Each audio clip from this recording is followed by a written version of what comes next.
Have you ever looked at your life and thought everything was finally perfect? I did. For 7 years, I believed I had the kind of marriage people dreamed about. My husband, Daniel, was charming, successful, and knew exactly what to say to make everyone love him. To our friends, we looked like the perfect couple. To our families, we were proof that true love still existed. And to me, he was my entire world. I trusted him more than I trusted anyone else. Maybe that was my biggest mistake. Every morning started the same way. I would wake up before him, make coffee, and quietly prepare breakfast. Daniel would walk into the kitchen with that familiar smile. The smile that once made my heart race. The smile I would later realize had fooled me for years. "Morning, beautiful," he would say. And every single time, I believed him. Life felt comfortable, safe, predictable. At least that's what I thought. Looking back now, the warning signs were everywhere. But love has a strange way of blinding you. The first sign came when Daniel started working late. At first, I didn't think much of it. He had recently received a promotion. More responsibility, more meetings, more pressure. It all sounded reasonable. Whenever I asked about his day, he always had an answer ready. A client meeting, a project deadline, a last-minute conference call. There was always something, and because I trusted him completely, I never questioned it. Months passed. Then something changed. Daniel became distant. Not cold, not rude, just different. He wasn't really present anymore. Sometimes I would tell him a story, and he would stare at his phone instead of listening. Other times, he would seem lost in thought. As if his mind was somewhere else. Somewhere far away from me. One evening, we were having dinner together. I was talking about a vacation I wanted us to take. A simple weekend trip. Nothing expensive. Nothing complicated. I noticed he wasn't responding. He was staring down at his phone. Smiling. A smile I hadn't seen in months. My heart tightened. "What's so funny?" I asked. He quickly locked his screen. "Oh, just a work message." Work message? Since when did work messages make people smile like that? But again, I ignored the feeling. I told myself I was overthinking. I told myself I was being insecure. I told myself 100 different lies because the truth was too painful to consider. Weeks later, things got worse. Daniel started guarding his phone like it contained state secrets. He took it everywhere. The bathroom, the shower, even short trips to the mailbox. The phone never left his side. One night, around 2 in the morning, I woke up. Daniel wasn't in bed. I sat up and looked around the dark room. The bathroom light was off. The hallway was empty. Then I heard a voice downstairs. His voice. Quiet, almost whispering. I slowly walked toward the staircase. My heart pounding harder with every step. As I got closer, I realized he was on the phone. Laughing. Softly. The kind of laugh people use when talking to someone special. I couldn't hear the other person's voice. Only his. Then I heard him say something that made me freeze. "I miss you too." Silence. For a moment, I thought I had imagined it. Maybe I misunderstood. Maybe there was another explanation. But deep down, I already knew. I walked back upstairs before he could see me. My hands were shaking. My chest felt tight. I barely slept that night. The next morning, I asked him directly. "Who were you talking to last night?" For a split second, panic flashed across his face. Then it disappeared. Just like that. "One of my coworkers." His answer came too quickly. Too smoothly. As if he had rehearsed it. I wanted to believe him. I really did. But something inside me had started to change. The trust I spent 7 years building was beginning to crack. And once trust starts breaking, every little thing becomes suspicious. Every late-night message. Every unexplained smile. Every sudden business trip. Everything. The next few weeks were torture. I found myself watching him. Not because I wanted to. Because I couldn't help it. I noticed details I had ignored before. The new cologne. The extra attention to his appearance. The way he suddenly cared about going to the gym. The way he protected his phone.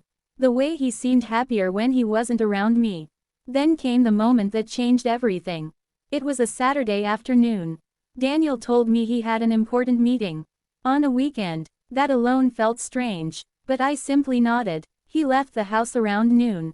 2 hours later, I received a call from my best friend, Sarah. Her voice sounded nervous. "Hey, where's Daniel?" I frowned. "At work." "Why?" There was a long pause.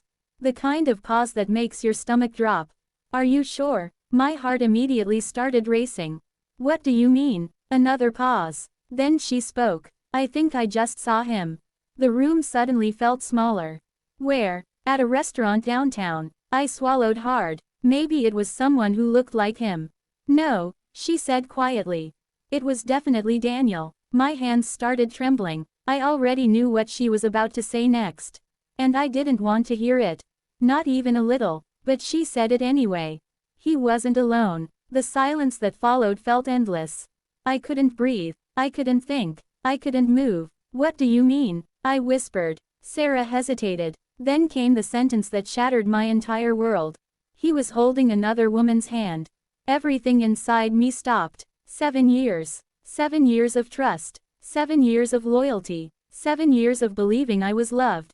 And suddenly, none of it felt real anymore. But the worst part, I still didn't know the full truth. Not yet. And what I discovered next would change my life forever. After Sarah's call, I sat frozen on my couch. My hands were shaking so badly that I almost dropped my phone. Part of me wanted to believe she was mistaken. Maybe it wasn't Daniel. Maybe there was some explanation. Maybe. But deep down, I already knew the truth. The problem wasn't that I didn't know. The problem was that I didn't want to accept it. For nearly an hour, I stared at the wall. Thinking. Replaying every strange moment from the past few months. Every late night. Every secret phone call. Every excuse. Every lie. Suddenly, all the puzzle pieces were fitting together. And I hated what the picture looked like. Then my phone rang again. It was Sarah. "I took a picture," she said quietly. My stomach dropped. A picture. Proof. Real proof. I closed my eyes. Part of me wanted to refuse. Once I saw that photo, there would be no going back. No more excuses. No more pretending. No more hope. "You still there?" Sarah asked. "Send it." A few seconds later, the image arrived. I stared at the screen. And my entire world shattered. There he was. My husband, Daniel, sitting across from a woman I had never seen before. They weren't discussing business. They weren't having a work meeting. They weren't acting like coworkers. They were smiling, laughing, holding hands, and worst of all, looking happier than I'd seen him look in years. Tears filled my eyes. But strangely, I didn't cry. Not yet. I just felt numb. Completely numb. The photo felt like a punch to the chest. But something else hurt even more. The realization that everyone else probably knew before I did. How long had this been happening? Weeks. Months. Maybe even longer. How many times had he looked me in the eyes and lied? How many times had he kissed me goodbye before meeting her? How many times had I defended him while he was betraying me? The questions wouldn't stop. That evening, Daniel came home around 6. Just like any normal day. Just like nothing had happened. He walked through the front door carrying takeout. Smiling. "Thought I'd surprise you with dinner." I looked at him. Really looked at him. And for the first time in 7 years, I didn't recognize the man standing in front of me. How could someone lie so easily? How could someone pretend everything was normal? I wanted to scream. I wanted to throw the photo in his face. I wanted answers. But then something unexpected happened. I stayed calm. Maybe too calm. Because in that moment, I realized something important. If I confronted him now, he'd deny everything. He'd make excuses. He'd twist the story. And I'd never know the full truth. No, I needed facts. I needed proof. And most importantly, I needed patience. So I smiled. For the first time in my life, I lied back. "That's sweet," I said. His shoulders relaxed immediately. As if he was relieved. As if he had been worried I'd discovered something interesting. Very interesting. That night, while Daniel slept beside me, I couldn't close my eyes. I just stared at the ceiling. Thinking, planning, waiting. The next morning, I made a decision. I was going to find out everything. Not part of the truth. All of it. Over the following days, I became someone different. I paid attention, I listened, I observed, and little by little, Daniel started making mistakes. Small mistakes. The kind people make when they become too comfortable. Too confident. One afternoon, he left his laptop open while taking a shower. Normally, I would never invade someone's privacy. But this wasn't a normal situation. This was my marriage, my future, my life. I sat in front of the screen, my heart pounding. The email account was already open. I scrolled carefully. Most messages were work-related. Nothing unusual. Then I noticed a folder, hidden among dozens of others.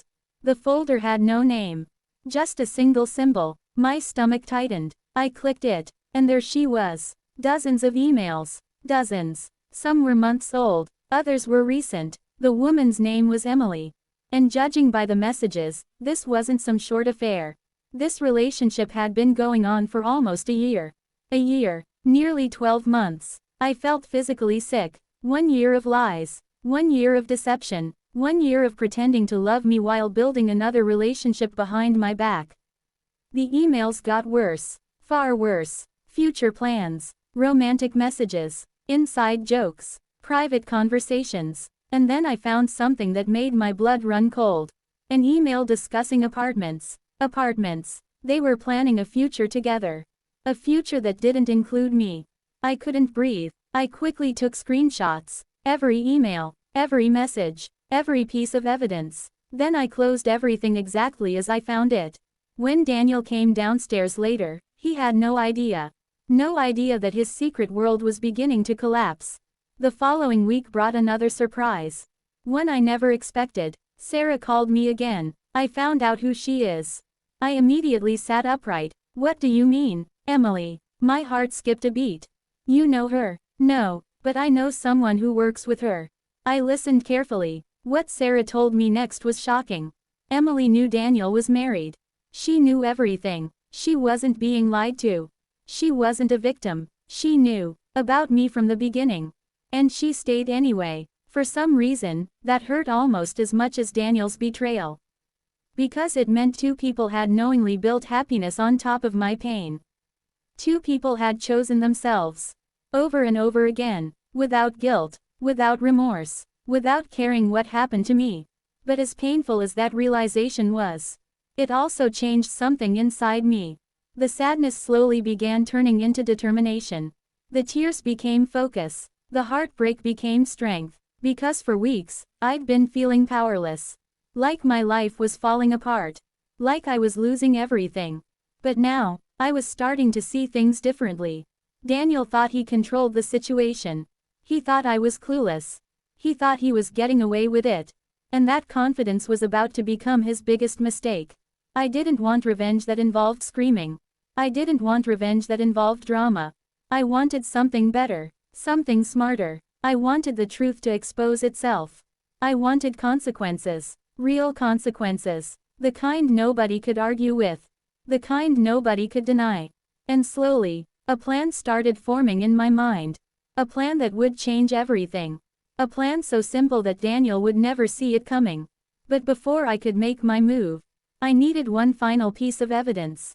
One final confirmation. One final truth. And what I discovered during a business trip 2 weeks later would leave me completely speechless.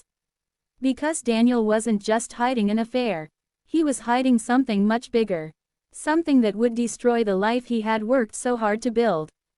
And once I learned that secret, there was no turning back. The following 2 weeks felt like 2 years. Every day, I smiled at Daniel. Every day, I pretended everything was normal. And every day, I learned a little more about the man I thought I knew. The hardest part wasn't gathering evidence. The hardest part was acting. Acting like I still trusted him.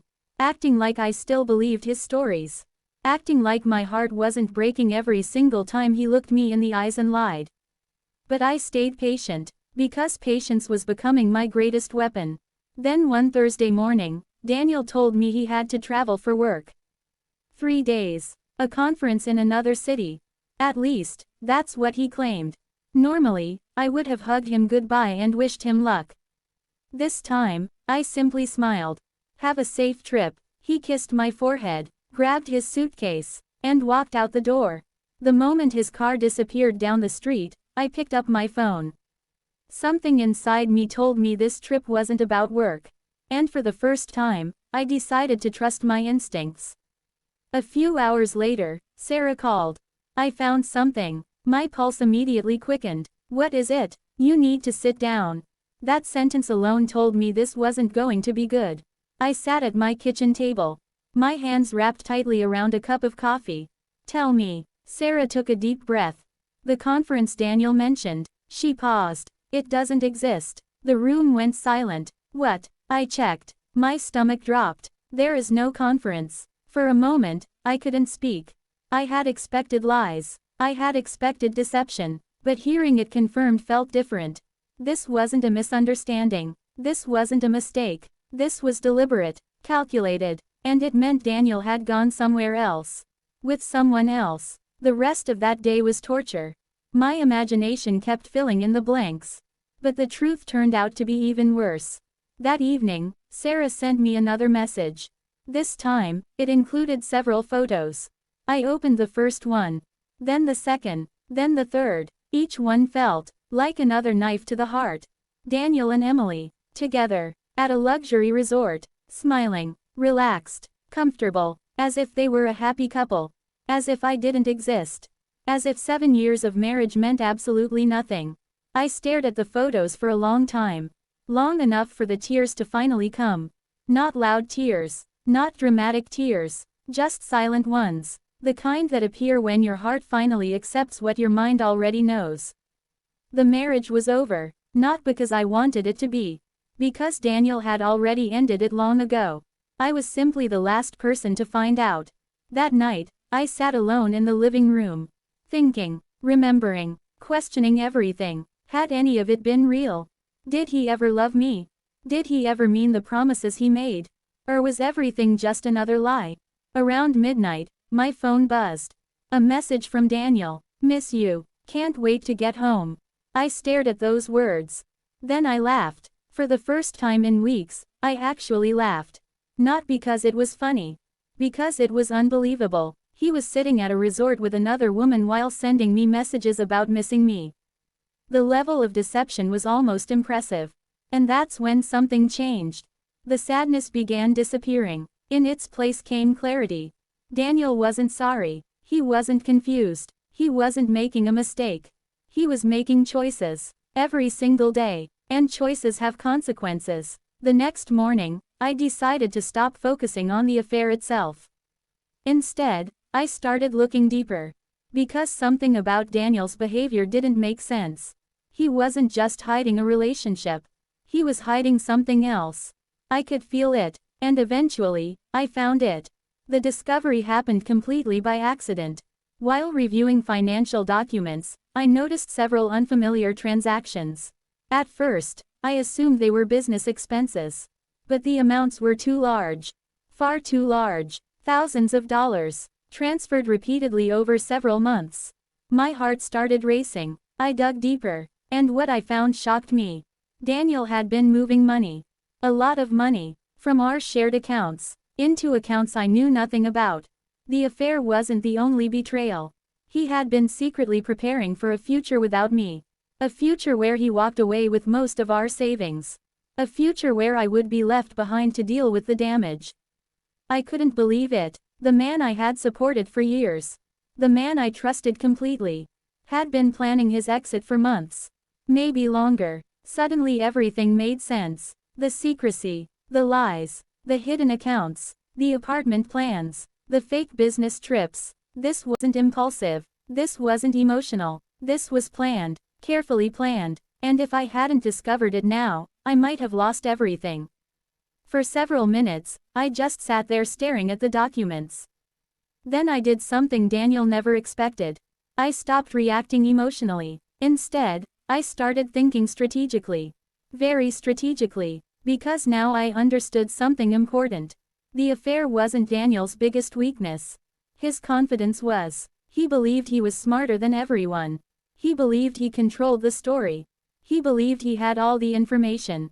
And that belief was about to become his downfall. Over the next few days, I quietly organized everything. Every screenshot, every email, every financial record, every lie. I created folders, backups, copies. I documented everything, not out of anger, out of preparation. Then I met with a professional advisor. Someone who explained exactly what my options were. Exactly how to protect myself. Exactly how to avoid making emotional mistakes. That meeting changed everything. For the first time since discovering the affair, I felt calm. Truly calm. Because I finally had a plan. And most importantly, I had time. Daniel still thought I knew nothing. Which meant I could move first. I could protect myself before he realized what was happening. And that's exactly what I intended to do. When Daniel returned from his business trip, he walked through the front door smiling. Just like always. Acting, pretending, lying. He hugged me, asked about my week, told me stories about meetings that never happened. I listened carefully, nodding at all the right moments. The entire time, he had no idea. No idea that I knew about Emily. No idea that I knew about the secret accounts. No idea that the game had completely changed. But the biggest surprise was still ahead. Because while Daniel thought he was building a perfect future, I was quietly preparing a comeback that would leave him speechless. And when the moment finally arrived, every lie, every secret, and every betrayal would come crashing down at once. The countdown had officially begun. After Daniel returned from his fake business trip, something strange happened. For the first time in months, I wasn't afraid anymore. I wasn't confused. I wasn't desperately searching for answers. Because I already had them. The truth was sitting safely in multiple folders. The emails, the photos, the financial records, the secret plans, everything. Now it wasn't about discovering the betrayal. It was about deciding what to do with it. And that decision would change both of our lives forever. Every morning, Daniel continued acting like the perfect husband. He smiled, he joked, he asked about my day. But now I saw everything differently. I noticed how carefully he chose his words. How quickly he changed topics. How nervous he became whenever money was mentioned. The mask was starting to slip. And he didn't even realize it. One evening, we were having dinner when he casually mentioned something. We should probably start talking about selling the house someday.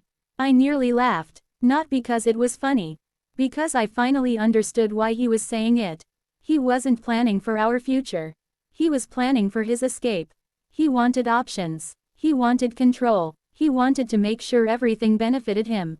But instead of arguing, I simply smiled. Maybe. His expression relaxed. He still believed I knew nothing. And every day he believed that made my position stronger. Over the next month, I focused entirely on rebuilding myself. Not because I wanted revenge. Because I needed strength. For too long, my happiness had depended on someone else.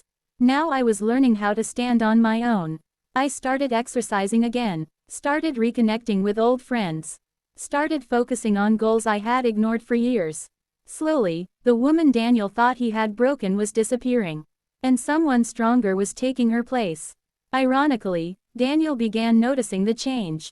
One afternoon he looked at me and said, "You seem happier lately." The question almost made me smile. If only he knew why. "I've just been focusing on myself," I replied. He nodded, but something in his eyes shifted. For the first time, he seemed uncertain. And uncertainty made people careless. A few days later, Daniel made another mistake.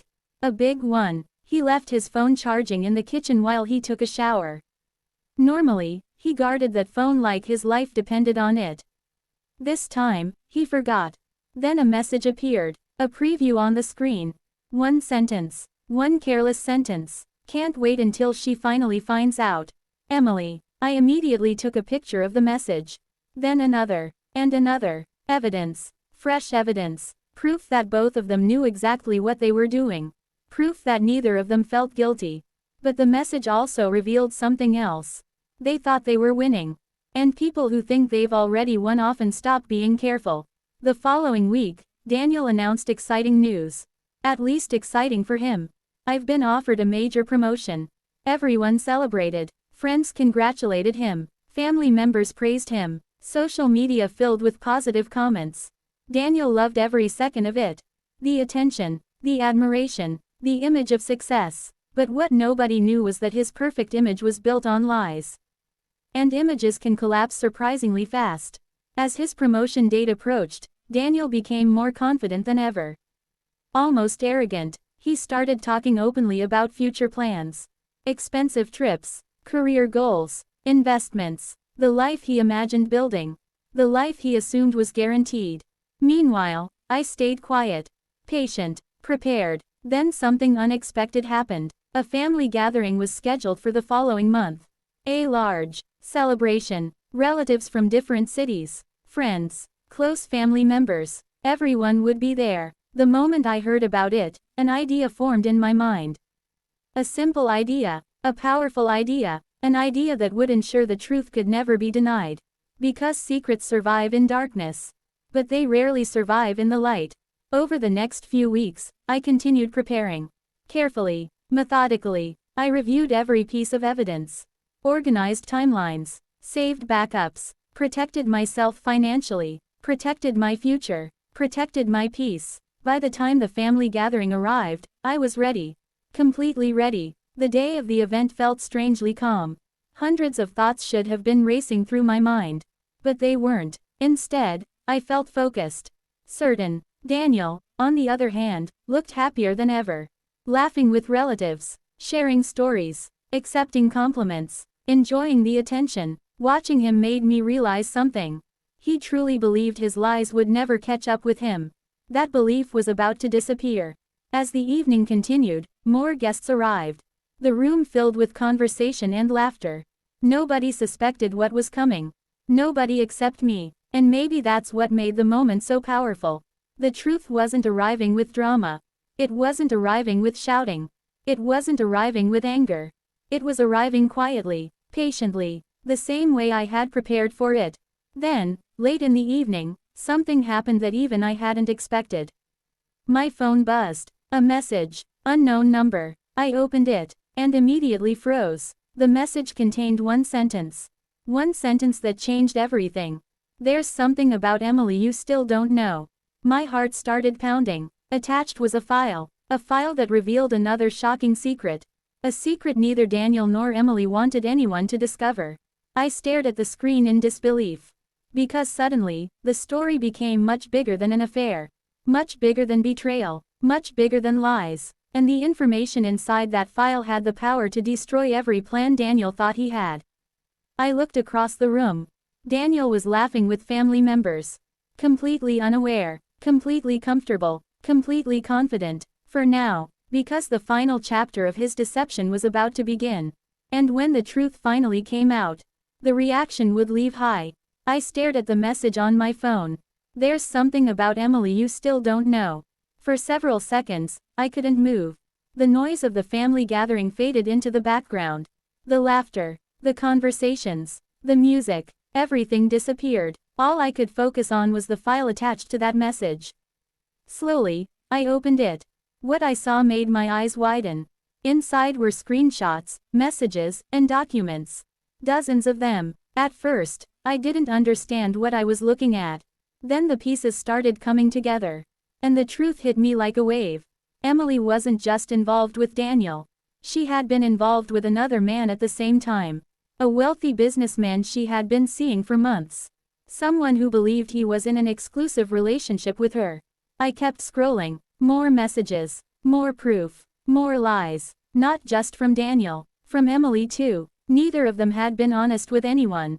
They had built their entire relationship on deception. The irony was almost unbelievable.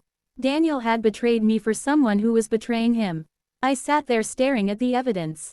And for the first time since this nightmare began, I felt absolutely nothing. No anger, no sadness, no jealousy, just clarity. Because suddenly I realized something important.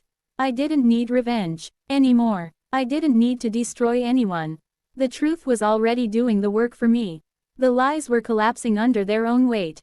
And all I had to do was step aside and let it happen. Across the room, Daniel was laughing with relatives. Looking proud, looking successful, looking completely unaware. The contrast was almost surreal. He thought he was standing at the top of his life. In reality, everything around him was beginning to crumble. I quietly saved the file. Then I looked around the room. Friends, family, people who had supported us for years. People who believed our marriage was strong. People who deserved the truth. Not every detail, not every painful moment, just the truth. The evening continued. Dinner was served. Conversations flowed. Hours passed. Then came the moment. The moment I had spent months preparing for. Someone tapped a glass and asked Daniel to say a few words. Of course he agreed. Daniel loved attention, loved being admired, loved being the center of the room. He stood and smiled, thanked everyone for coming, talked about family, talked about success, talked about honesty and loyalty. The word loyalty nearly made me laugh. Then he started speaking about our marriage. Our relationship has always been built on trust. Trust. The room applauded. And that's when I knew. It was time. I slowly stood up. The room grew quiet. Daniel looked surprised. Actually, I said calmly. I'd like to say something too. Everyone turned toward me. Daniel smiled politely. Still confident. Still comfortable. Still unaware. I took a deep breath. My heart was racing, but my voice remained steady. For 7 years, I believed I was married to an honest man. The room immediately became silent. Daniel's smile faded slightly. Not much. Just enough. I continued. I trusted him completely. Now people were paying attention. The energy in the room had changed. Daniel shifted uncomfortably. I could see concern appearing in his eyes. For the first time all evening. For the past year, I said, that trust has been broken. A few people exchanged confused glances. Others looked at Daniel, waiting, wondering. The room felt frozen. Then I calmly revealed the truth. Not dramatically, not emotionally, just facts. The affair, the lies, the fake business trips, the hidden plans, everything. The evidence spoke for itself. Nobody interrupted, nobody argued, nobody laughed, because the truth was undeniable. I watched Daniel's face lose color. His confidence disappeared, his smile vanished, his carefully constructed image began collapsing in real time. And for the first time since discovering the betrayal, I saw fear, real fear. The room was completely silent. Then someone asked a question. A simple question. Is this true? All eyes turned toward Daniel. He opened his mouth, closed it, opened it again, but no words came out. Because what could he say? The evidence existed, the facts existed, the truth existed, and there was no explanation that could erase any of it. For years, Daniel had controlled every conversation, every narrative, every story. Now he had lost that control. And he knew it. A few relatives quietly stood and walked away. Others shook their heads in disappointment. Friends looked shocked. Some looked angry. Some looked heartbroken. Not for Daniel. For me, the woman who had spent months suffering in silence. Then came the final surprise. I mentioned Emily, and the information contained in the anonymous file. The second relationship. The second deception. The second lie. Daniel looked completely stunned, as if he had just learned the truth himself. Because he had. The expression on his face was unforgettable. The man who believed he knew everything suddenly realized he knew almost nothing. His entire fantasy collapsed in seconds. The woman he risked everything for had been lying too. The room remained silent. Nobody knew what to say. Because there was nothing left to say. The truth had already spoken. I looked at Daniel one last time. Not with anger, not with hatred, just acceptance. Then I said something I had rehearsed in my mind 100 times. I deserved honesty. The room remained quiet. I deserved respect. Still silence. And I deserved better. Then I sat down, and for the first time in over a year, I felt free, truly free, not because Daniel had been exposed, not because people knew the truth, but because I was no longer carrying the weight of his lies. The burden belonged to him now, exactly where it should have been. The following weeks weren't easy. Life rarely changes overnight. There were difficult conversations, difficult decisions, difficult endings, but there was also something else. Peace. A peace I hadn't felt in years. Slowly, I rebuilt my life. Not around a relationship, not around another person, around myself. And that's when I learned the most important lesson of all. Sometimes the best comeback isn't revenge. Sometimes the best comeback is refusing to let betrayal define your future. Daniel expected me to break. He expected me to stay silent. He expected me to remain the same person he had taken for granted. Instead, I became someone stronger. Someone wiser. Someone who finally understood her own worth. And that realization left him more speechless than any revenge ever could.